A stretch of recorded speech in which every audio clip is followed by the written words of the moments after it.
रविवार से इस बात को लेकर पूरे मिथिलांचल में काफी गहमी चल रही थी, जो आखिरकार दरभंगा, मधुबनी और मिथिलांचल के अन्य जिलों में क्या कोरोना पॉजिटिव मरीज आ चुके हैं। इस बात को लेकर कल पूरे दिन कयासों का बाजार गर्म रहा, लेकिन आज दिन ढलने से पहले ही ये बात स्पष्ट हो गई, जो कोरोना ने मिथिलांचल में दस्तक दे दी है। आज दरभंगा में एक मरीज कोरोना पॉजिटिव पाया गया।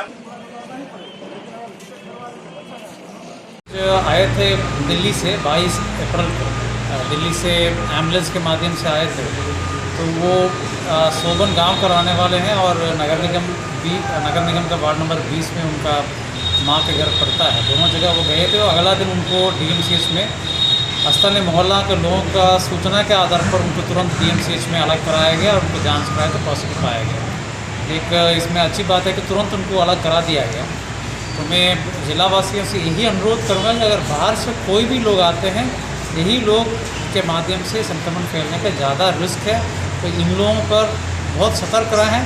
उनको अच्छे ढंग से देखभाल करके हम लोग ट्रीटमेंट करेंगे, लेकिन तुरंत इनको क्वारंटाइन या आइसोलेट करने की आवश्यकता है, अलग करने की आवश्यकता है। इस पर जागरूकता बहुत तेज़ी से फैलना चाहिए। इस मामले में भी लोगों ने, स्थानीय लोगों ने हमें सूचना दिया, तुरंत हम लोगों ने अलग किया है। तो ये बहुत ज़रूरी है कि बाहर से कोई भी लोग आ गए, जरूर प्रशासन को सूचना दें। सर, वो अपने परिवार के साथ भी रहे, रिक्शा से भी वो सब उनका सब कॉन्टैक्ट ट्रेसिंग हो रहा है। रिक्शा वाले जो गए उनको भी अलग कर दिया गया, और परिवार वाले सबको अलग कराया जा रहा है। सब कॉन्टैक्ट ट्रेसिंग होगा, सबको जांच होगी तो उसके अनुसार आगे सर इनको पाया गया है यहाँ टाउन में, और इनका परिवार जो नरसिंहपुर थाना अंतर्गत सोबन गांव है, इन दोनों जगहों को नाकेबंदी करके इनको कंटेन किया जा रहा है। फोर्स लगा के लोगों को समझाया जाएगा कि वो जांच कंप्लीट होने तक अपने घरों में ही रहें, जब तक सबकी स्क्रीनिंग नहीं हो जाती। और इसके अलावा इनके कॉन्टैक्ट्स जिससे लोग मिले हैं, उनकी जानकारी जुटाई जा रही है। जल्दी जानकारी जुटा के उनकी भी जाँच कराई जाएगी। और दूसरा, लोगों को ये बताना चाहते हैं कि अगर किसी के पास भी कोई ऐसी सूचना हो तो वो स्वेच्छा से सामने आके जाँच कराएँ अपनी।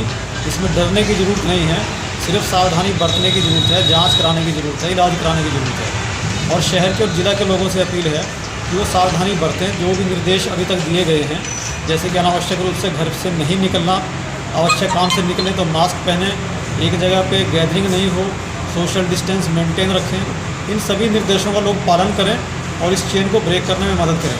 वहीं मधुबनी के जिलाधिकारी ने भी इस बात की पुष्टि की है, जो वहाँ 5 मरीज कोरोना पॉजिटिव पाए गए हैं।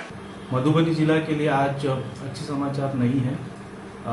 आपको पता होगा कि झंझारपुर में 4-5 दिन पहले मुंबई से 5 व्यक्ति आए थे अंत्येष्टि में, और उनको झंझारपुर में रोका गया था, और फिर वो अंत्येष्टि में शामिल हुए और मधेपुर में हम लोगों ने उनको क्वारंटीन किया था। तो उसमें से एक 34 साल का लड़का, उसका सैंपल हमने भेजा था, और वो आज दोपहर 12:30 बजे उसका रिपोर्ट आया है, वो पॉजिटिव पाया गया है। दूसरा, एक महिला कांस्टेबल है जो नालंदा से आई थी, 27 साल उम्र की है, उसको भी हम लोगों ने अपने क्वारंटीन सेंटर में रखा था, उनका भी सैंपल पॉजिटिव आया है। उसके बाद झंझारपुर में 2 व्यक्ति दिल्ली से आए थे 23 तारीख को, उनको भी हम लोगों ने क्वारंटीन सेंटर में रखा था, उनका सैंपल भी पॉजिटिव पाया गया है। और कलुआई में एक महिला है 65 साल की, वो भी दिल्ली से आई थी अपने बेटे के साथ, उसको भी हम लोगों ने क्वारंटीन सेंटर में रखा हुआ था, उसका हम लोगों ने सैंपल भेजा था और वो भी पॉजिटिव पाई गई है। इस तरीके से आज मधुबनी जिले में 5 केस पॉजिटिव पाए गए हैं। अभी हम लोग, जैसे मैंने कल भी बताया था कि बाहर से बहुत व्यक्ति आ रहे हैं और उन लोगों को हम लोग क्वारंटीन कर रहे हैं। प्रशासन पूरा सतर्क है और उनका सैंपल कलेक्शन करके हम लोग भेज रहे हैं। लगभग 500 सैंपल अभी तक हम लोगों ने भेजा था, और उसी में जो बाहर से जो व्यक्ति आए हैं, मुंबई, दिल्ली और एक नालंदा से, वो लोग पॉजिटिव पाए गए हैं।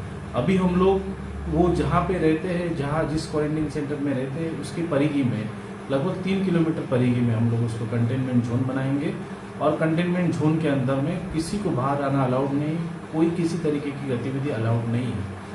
मैं आपको बार बार कह रहा हूँ मधुबनी जिला वासियों को कि हम लोगों को बहुत सतर्क रहने की जरूरत है।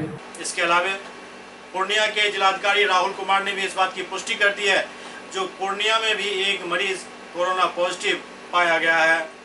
तो भी आप देख रहे थे कोरोना संक्रमण से जुड़ी ये खबर। कोरोना स्पेशल बुलेटिन अब लगातार चलता रहेगा। जब कभी भी कोई नया अपडेट मिलेगा आपके सामने उस अपडेट के साथ उपस्थित होंगे। देखते रहिए SCS न्यूज। नमस्कार।